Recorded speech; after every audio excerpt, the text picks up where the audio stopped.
a step-by-step guide, if you will, from submitting your application all the way to your initial operating experience and starting on the line. Good morning, y'all. Happy Friday. It's Milan, Emaj, and I am back with another vlog. Welcome to my channel. If you're new, don't forget to like, comment, and subscribe. And if you're old, welcome back. And as always, thank y'all so much for supporting me. Today's video is going to be a little different. It is a flight attendant vlog of sorts, but I'm not doing any traveling. I know y'all like WTF, but I am doing recurrent training today. And I'm going to take you guys behind the scenes. It'll probably be a shorter video because it's not a whole lot that I can show within the training facilities. Or it may be just a lot of me talking and walking you through what I do, what I'm testing on, and everything throughout the day, and how I maintain my status as a flight attendant, because this is something that we have to do every year, once a year, to keep our flight attendant license of sorts. If you are interested in the flight attendant life or have started looking into it at all, you know that initial flight attendant training is anywhere from 4 to 8 weeks at most major airlines. And then you do recurrent once a year, every year for like a day, sometimes two. But ours is just one day, once a year from 7 a.m. to 5 p.m. We're recertified for another year and then we're done. So I just got here. It's 6:10. It starts at 7. Like I said, I've been up since like 4:45. I live in Miami. I left the house at like 5:45 and I just got here. So let's pray I pass. Well, shoot, if you're seeing this video, you know I passed. But just stay tuned to see how it goes, see what I do, see what we do as flight attendants to be recertified for another year each year. And I hope you guys enjoy. All right, y'all. So, update. I'm here like 45, 50 minutes early. And the door is locked. And no one's answering, so I guess I'm too early. That's crazy. I wanted to get inside and get settled, pick my seats, study a little bit, you know, be able to focus for, you know, half an hour before it really starts. But I guess I won't be able to do that. I'm actually going to go back downstairs and try to get a little something in, because I didn't wake up that early for nothing and get here this early for nothing. All right, y'all, so one of the pilot trainers just arrived and he let me in, but none of the flight attendant trainers, or flight attendants for that matter, are here yet. And none of the pilots are here yet, just one trainer. So that's that. Ladies and gentlemen, thank you so much for staying tuned to hear about my progress thus far. We're about halfway through. It is 12 p.m. as you can see on the board behind me. I passed all my drills. There were 7 people to start. We lost 1 so far, but all the drills are completely done. So all we have left to do now is lectures and then the written exam. It's 50 questions. You have to have a 90 or above to pass. It's at the very end of the day. If you fail that, you have to come back tomorrow and do the whole process from 7 a.m. to 5 p.m. all over again. But right now it is lunchtime, so I'm gonna go eat lunch. We have until 1. Yeah, that's all for now. Continue to pray for me and wish me luck. Thank you very much. And another year certified. What a blessing. A long, stressful day over and done with. I don't have to worry about that for another year. Thank the Lord. Now I just need a drink.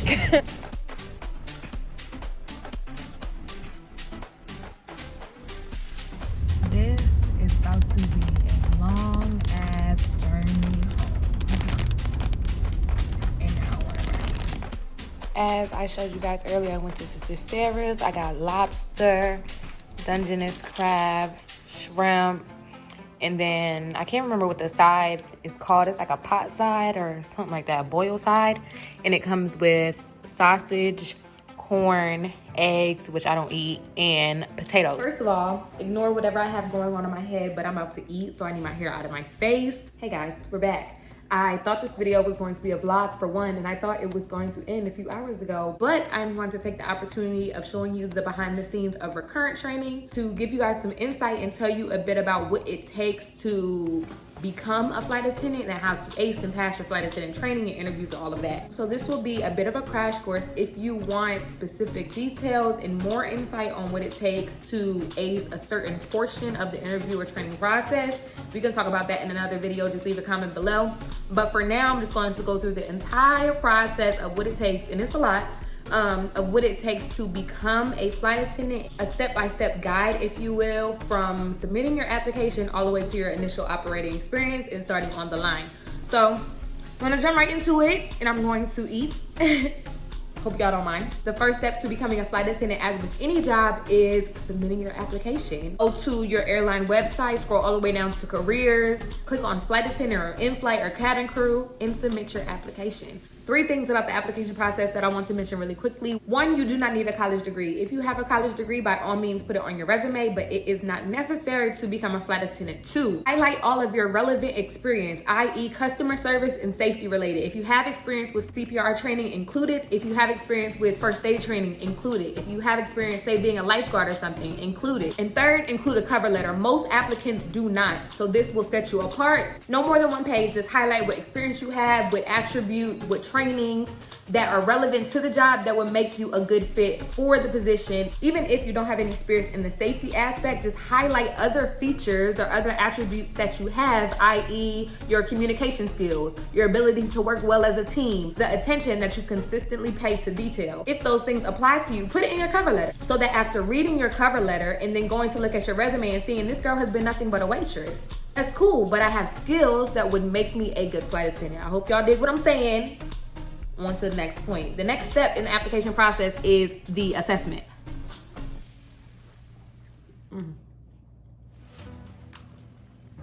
The questionnaire or online assessment or talent acquisition is called different things in different airlines, but it's all the same. The questionnaire will take you no longer than 30 minutes. It will consist of multiple choice, true or false, and scale on a scale of 1 to 10, or how strongly I agree or disagree with the statement, stuff like that. Most of the questions you will be asked will be flight attendant specific situational questions. For instance, in a situation where someone has a pet cat underneath the seat in 9A and the person in 9B is allergic to cats, what would you do? You're not expected to know that the buffer zone for allergies is the row that the allergen is in, 1 row forward and 1 row back, because you haven't been trained on that yet. But common sense should still tell you that I'm moving those 2 passengers away from each other. And that'll be the answer to your question, and then you move on. Or you'll get a question like, in my last or current job, when I am running late, I call in advance to let my boss know that I'll be 10 minutes behind. Do you agree or disagree with this statement, and how strongly, on a scale of 1 to 10 or something like that? So that's all the questionnaire is. Don't overthink it. Just be honest in your responses and keep your answers consistent throughout, because you will be asked the same question 5 different ways, and your job is just to be honest. Keep your answers consistent, and this lets the system or the person reviewing your test know that you're not changing your answers based on what you think the airline wants to hear, and that you're being true to yourself and honest and consistent throughout, and you'll be good. Next, we have all of your interview processes: your video interview, your Skype interview, your live interview, your face-to-face interview. If you need this all broken down, I can do that in a separate video, but I don't want to be here all day. But tonight, or whenever you're watching this, we are going to focus on the facts that 1, most of the interview questions you will be asked, no matter what phase of interview you are in, will be situational interview questions. And 2, all situational interview questions should be answered in the STAR method. STAR stands for situation, task, action, result. Whenever you have the opportunity to answer an interview question in a story format, that is what you should do. I'm not saying, well, the situation was, and my task was too, so the action that I took was, and the result of my actions was this. Don't do that. But I'm saying answer the question, but as organically as possible and in a story format. That's what I'm getting at. Now you've done your video interview, your live interview, and your face-to-face, right? Next up, baby, is flew out, period. You get flew out to training. Flown out, girl. You are then flown out to training. Prior to that, you'll receive a training packet. It will have some information about what you'll be learning in training. I highly recommend going over that packet before you get there, because I didn't. And girl, it was a lot of information that I could have known and been prepared for well in advance that I was not, because I didn't look at the packet. Because if you didn't know, this is my second airline. My first airline, we did get a training packet, but the training packet was irrelevant. Like before going to the first training, I'm studying this packet front to back every day almost, because I'm thinking that this is stuff like we'll be tested on the first day of training or something crazy. So I'm panicking about it. The whole 4 weeks of training, we barely touched on the information that was in that training packet. There was relevant information like city codes and different abbreviations and stuff, but the point is we were never tested on that in my first airline. So I assumed going into my second airline that would be the same case, that all of the information that was in the training packet with all the irrelevant information, that they were just like, you know, here's stuff you kind of need to know, stuff you should know, but not stuff you need to know in order to graduate from this program and get your flight attendant certification. Needless to say, that was not the case at all. I don't recommend it. Be as knowledgeable and have as much information as you possibly can about your airline and their aircraft and their emergency equipment and whatever other information they offer you before going into training. I feel like I don't have to say this. Y'all get it. Y'all get the point. Anyway, back to what I was saying. You're flown out for training. Keep in mind that your training process, your interview process, all of that begins when you step on the plane for your deadhead to training. The working crew was probably made aware that they have aspiring flight attendants on their flight. That said, don't be nervous. You might as well introduce yourself, get engaged, ask questions. We love that. I love that. So yeah, talk to me, honey. You see me, talk to me. Also, even on the flight, keep in mind you're compliant. Hair, nails, makeup, shoes, everything. Just be polished from head to toe, you know? Look like the flight attendant that you are aspiring to be. Let's talk about tests and training. I don't remember how many, but there are a lot. And you must receive a 90% or above in order to pass. Get 2 test retakes throughout the full duration of training, except for on your final. If you fail your final once, it's over, but you shouldn't fail because all of the questions on the final are literally copied and pasted verbatim from all the previous tests, which you passed or you have made it to the final. And the final exam is the longest exam. It is 100 questions, which means you can get the most answers wrong if it comes to that. 2 last things I want to touch on before we exit the test phase. 1, unless this has changed, if you receive a 70% or below on any given test, you are not allowed to retake. You are automatically sent home because that's just too low. 2, while you are allowed 2 test retakes throughout the full duration of your training, you are not allowed to retake the same test twice. So yeah, cool? Moving on. Aircraft schematics is the most irritating and nerve-wracking part of all of training, no matter what airline. It's kind of insane and it should be illegal, straight up. But good news, after you pass it in initial training, you never have to do aircraft schematics again. So in recurrent training, what I did today, we did not touch on aircraft schematics at all. Because I get that question from a lot of people that are currently in training and or on their way to training that have received their training packet and are looking at schematics as if it is rocket science, because that's what it feels like. But once you pass once, you really never have to do it again because it's something that you'll see every day when you're working on the aircraft, so it's not something that you will be tested on. It will be assumed that if you are doing your pre-flight checks every day on your job, you are well aware of where all of your safety equipment and emergency equipment is on board your aircraft. So yeah, if you know, you know. Schematics.